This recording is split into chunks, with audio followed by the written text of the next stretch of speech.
The next day, I usually wake up in some strange place with a kid with an accent playing with my feet.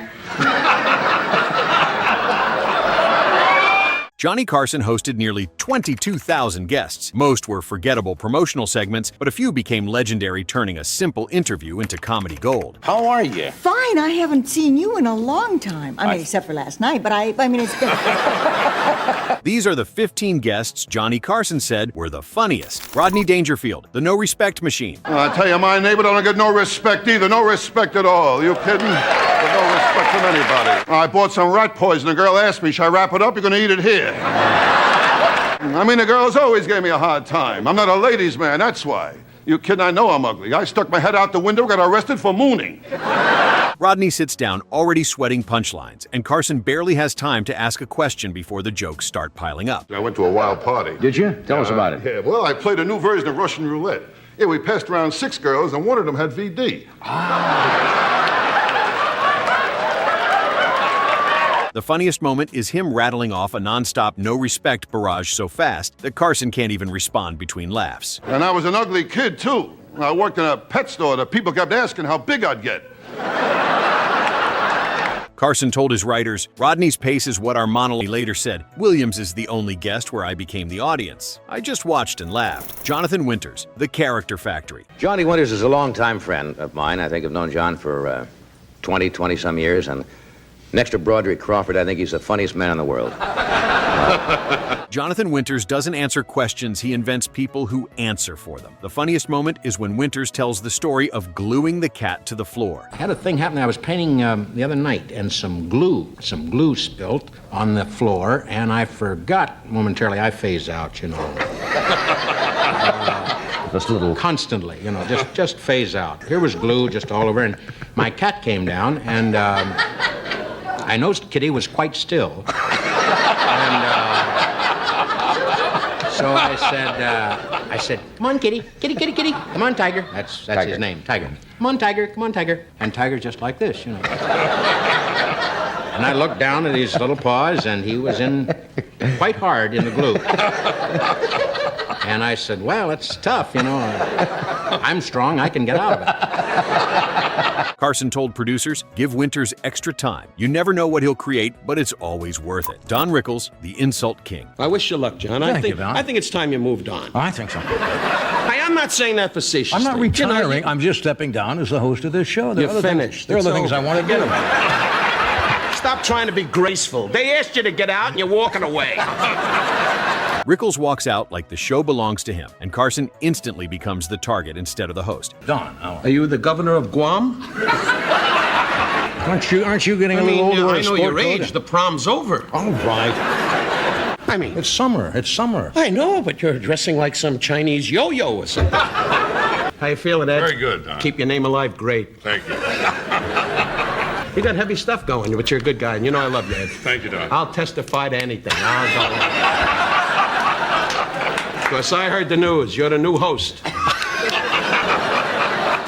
The funniest moment is when Rickles starts throwing insults like live grenades, and Johnny and Ed McMahon for no reason. You don't live in East Los Angeles. You're in Beverly Hills. What are you talking about? A small little hovel that we keep small, alive. You know, we don't have what you do. We call you up for dinner once in a while, but you and Alex you have a place now in Utah or something, right?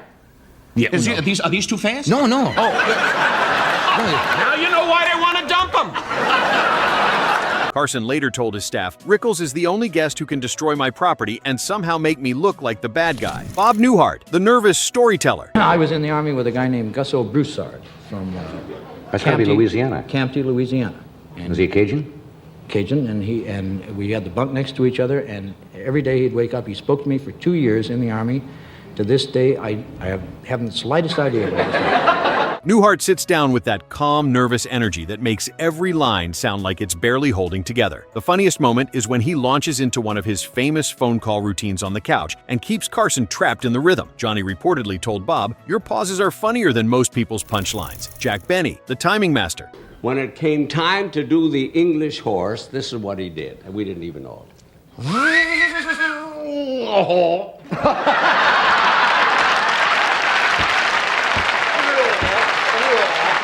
Jack Benny walks out with perfect timing and weaponized stinginess, letting Carson set him up while he waits for the exact moment to undercut it. The funniest moment is Benny freezing in that classic "how dare you" expression while the audience howls and Carson can't move forward. Carson called Benny the comedian who taught me that silence can be the best joke. Groucho Marx, the quick-witted legend. Groucho sits down like he's there to fence with the host and not be interviewed by him. He twists Carson's questions into insults and wordplay that feel older than TV but sharper than most modern comics. The funniest moment is when Groucho turns a straight question into rapid insults that force Carson to laugh instead of follow up. Groucho could make Johnny feel like the guest in his own chair. Carson treated those segments like masterclasses in comedy timing. Every setup Johnny gave him came back as a punchline aimed directly at the host. The dynamic worked because Carson genuinely respected Groucho's legacy and let him run wild. Their exchanges felt like watching two generations of comedy genius collide. Groucho would insult Johnny's suit, his hair, his questions, and somehow make it feel like affection. Carson played the straight man perfectly, knowing that feeding Groucho setups was better television than trying to control him. The best moments came when Johnny would try to steer back to a topic and Groucho would derail it immediately. Joan Rivers, the brutal truth teller. Joan Rivers hits the couch like a fast-talking missile, turning celebrity gossip and self-deprecation into a single pace that Carson has to chase. She's funniest when she's half confessing and half attacking, saying the quiet part out loud before anyone can stop her. The funniest moment is when she lands a brutal punchline about Hollywood vanity, and Carson breaks because it's too true. Rivers didn't hold back on Carson's show, which is exactly why he loved having her. She'd trash celebrities by name, make jokes about plastic surgery before it was common, and talk about her marriage with brutal honesty. Carson gave her the platform to push boundaries other guests couldn't touch. Their relationship was built on mutual respect and the understanding that Joan would always bring material too sharp for most shows. She could pivot from self-deprecating humor to vicious celebrity takedowns without missing a beat. Carson trusted her to read the room and know exactly how far to push. The genius was she never punched down, only up at people with more power and money. Her rapid-fire delivery meant Johnny had to stay sharp because she'd steamroll right over a weak response. Joan became one of Carson's most frequent guest hosts, proving how much he valued her comedy instincts. Their chemistry was electric because both understood the rhythm of late-night television perfectly. Hey, enjoying the video so far? If so, comment down below your favorite moment and guest so far. Now back to the video. Steve Martin, the absurdist genius. Steve Martin arrives with that nice guy face and then slowly reveals he's there to mess with the format. He plays smart dumb acts, innocent, and keeps nudging Carson into weirder territory until the interview becomes the joke. The funniest moment is when Martin commits to an absurd premise so confidently that Carson starts laughing at how seriously he's pretending it makes sense. Martin's comedy was built on subverting expectations, which made him perfect for Carson's show. He'd bring props like his arrow through the head gag or balloon animals and treat them completely seriously. Carson would play along because he understood Martin was deconstructing the talk show format itself. Their best segments happened when Steve would answer a normal question with something completely absurd to deliver deadpan. The audience had to work slightly harder to get Martin's humor, which Carson appreciated because it respected their intelligence. Martin never explained his jokes or winked at the camera, he just committed fully to the bit. Carson gave him room to experiment, knowing that Steve would deliver something memorable every time. The white suit, the banjo, the deliberately bad magic tricks all became part of Martin's Tonight Show persona. Their dynamic worked because Johnny trusted Steve's comedic instincts completely. Martin could pivot from highbrow intellectual humor to pure silliness without losing the thread. Carson's reactions became part of the comedy as he'd laugh at the audacity of Martin's commitment to stupid premises. Carol Burnett, the physical comedy queen. Carol Burnett sits down like she's about to tell a wholesome story, then flips into physical comedy that pulls Carson into her world. Her charm is that she can go broad without feeling fake, like the couch suddenly becomes a sketch stage. The funniest moment is when she breaks into a full-body bit with faces and voices and gestures, and Carson can't keep a straight host posture. Burnett understood how to use her entire body as a comedy instrument, which made her segments feel like live theater. She'd start answering a question normally, then suddenly shift into a character or impression that transformed the entire energy. Carson loved guests who could create moments, and Carol delivered every single time. Her Tarzan yell became one of the most replayed Tonight Show clips because it was so unexpected and committed. Burnett could make her face do things that seemed physically impossible, which sent Carson into uncontrollable laughter. The best part was how effortless she made it look, even though every move was precisely calculated. Carol's variety show experience meant she knew exactly how to play to a live audience and cameras simultaneously. Carson would sometimes just sit back and watch her perform, knowing that trying to interrupt would ruin the magic. Their friendship was obvious in how comfortable she felt taking over segments and how willingly Johnny let her. Burnett represented old-school showmanship showmanship that Carson deeply respected. She could sing, dance, act, and do comedy all in one appearance without any of it feeling forced. The audience loved her because she projected warmth even when doing the most absurd physical bits. Carson told people she was one of the few guests who could genuinely surprise him. Betty White, the sweet but chaotic friend. Betty White appears sweet and controlled, which makes it even funnier when the segment spins out around her. She plays calm while the situation gets chaotic, and Carson ends up reacting like the straight man in a sitcom. The funniest moment is her elephant segment, where Carson gets knocked off balance and has to joke while trying not to get flattened. White's genius was making chaos look accidental, even when she orchestrated the whole thing. The elephant incident became legendary because Betty stood there completely unfazed while Johnny struggled with several tons of animal. She'd bring snakes, marmosets, and other unpredictable creatures, knowing exactly how Carson would react. Their dynamic worked because Betty understood Johnny needed genuine reactions to make the segments work. She never overperformed or tried to steal focus. She just created situations and let Carson's responses do the comedy. White appeared on Carson nearly 50 times, which shows how much he valued her as a guest. She could pivot from wholesome game show host to edgy comedian without breaking character. Carson loved that duality because it meant every appearance felt slightly dangerous in the best way. Betty also participated in sketches, willingly becoming whatever character the bit required. Her Tarzan and Jane sketch with Carson became one of the most memorable Tonight Show comedy pieces. White's professionalism meant she never complained about animals peeing on Johnny or segments going sideways. She treated every appearance like an opportunity to create television history. Carson told his producers to book Betty whenever she was available because she made his job easier. Their friendship extended beyond the show with genuine affection visible in every interaction. Tim Conway, the slow burn master. Tim Conway sits down with that quiet, mischievous calm that signals he's about to waste everyone's composure on purpose. He builds a story slowly, choosing the most ridiculous details at the exact moments that make the host crack. The funniest moment is when Conway stretches a simple premise into an endless escalation until Carson is visibly fighting laughter. Conway's whole approach was based on commitment to the slowest possible comedic build. He'd start with something mundane like going to the dentist, then add increasingly absurd details until the story became surreal. Carson would try to maintain composure, but Conway's deadpan delivery made it impossible. The genius was Tim never laughed at his own material, which made it funnier when Johnny lost it. Conway's Carol Burnett show experience taught him exactly how to break another performer without cracking himself. He'd make small facial adjustments or add a tiny gesture that completely changed the energy. Carson appreciated that level of craft because it showed real comedic intelligence. Tim could stretch a 5-minute story into 15 minutes of pure escalating chaos. The audience would be crying, laughing, while Conway maintained that innocent, confused expression. His physicality was subtle compared to other comics, but perfectly calibrated for maximum impact. Carson told friends that Conway was one of the few guests who could make him laugh against his will. Their best segments happened when Tim would go off script and Johnny would have to improvise responses. Conway's willingness to commit to stupidity with complete seriousness made him a Carson favorite. He never needed props or costumes, just his face, voice, and impeccable timing. The fact that he could derail an entire segment with a single pause showed his mastery of rhythm. Don Knotts, the nervous energy tornado. Don Knotts brings nervous energy so sharp it becomes its own comedy engine. He can turn a basic anecdote into a physical performance complete with panic and faces and stammered timing. The funniest moment is when he reenacts a story so intensely with hands and eyes and voice that Carson starts laughing before the punchline even arrives. Knotts perfected the art of playing terrified, which translated brilliantly to Carson's couch. He'd tell stories about Andy Griffith Show incidents, but act them out with such commitment that they became mini one-man shows. Carson loved giving him space to perform because Knotts never needed prompting. His Barney Fife character had made him famous, but his real personality was just as entertaining. Knotts could make his eyes bug out in ways that seemed anatomically impossible. The shaking hands, the stammering voice, the panicked expressions all worked together as a complete physical comedy package that everyone at home and in the audience stands love. Carson would set him up with simple questions, knowing Don would transform them into performances. Their friendship dated back years, which gave their interactions genuine warmth underneath the comedy. Knotts represented a specific type of physical comedian that Carson grew up admiring. He could be self-deprecating without seeming desperate, which is a difficult balance. The audience rooted for him because his nervousness felt relatable even when exaggerated. Carson told producers that Knotts was always worth booking because he delivered consistent laughs. Don never phoned it in even for simple promotional appearances. Every story got the full physical treatment complete with sound effects and character voices. Carson's biggest challenge was not laughing too early and ruining Knotts' carefully timed builds. Their best moments came when Don would go on a tangent and Johnny would just let him run wild. Sammy Davis Davis Jr., the showman supreme. Sammy Davis Jr. comes in with pure showman confidence and turns the couch into a variety act. He can pivot from story to song to impression in seconds, and Carson treats it like a front row seat. The funniest moment is when Sammy fires off a rapid set of impressions so accurate and fast that Carson can't even squeeze a question in. Davis represented the peak of old Vegas entertainment, where performers had to master every skill. He could sing, dance, act, do comedy, and play instruments all in one Tonight Show appearance. Carson loved booking Sammy because he knew the segment would feel like a mini variety show. Davis's impressions were legendary, particularly his Dean Martin and Frank Sinatra bits that captured every vocal nuance. He'd switch between characters mid-sentence, creating entire conversations between Rat Pack members. Carson would just sit back and watch the show unfold, knowing that trying to steer would only limit the magic. Sammy's energy was relentless. He never gave the audience a moment to breathe between bits. The band loved when he appeared because he'd often grab an instrument and jam with them spontaneously. Davis also had incredible comedic timing that rivaled pure stand-up comics, despite being primarily known as a singer. His self-deprecating humor about his height, his glass eye, and his Rat Pack status made him relatable, despite the superstar persona. Carson appreciated that Sammy never took himself too seriously, even though he was one of the most talented performers alive. Their best segments happened when Davis would start telling a Hollywood story, then act out all the parts with different voices. He'd become Sinatra arguing with a director, then switch to the director, then become himself, watching it all. The physical comedy was just as sharp as the vocal work, with Sammy using his whole body to sell each character. Carson told people that Davis was the most naturally gifted entertainer he'd ever had on the show. Sammy's appearances felt like events because he brought that Rat Pack swagger that made everything feel larger than life. The fact that he could do all of this while making it look effortless showed his decades of professional experience. Which of these guests do you think was the funniest on Johnny Carson? Did you watch any of these comedians or celebrities live back in the day? And did we miss any of your favorites you think should have been on this list? Let us know in the comments, and don't forget to subscribe to the channel, as well as clicking the next deep dive right in front of you.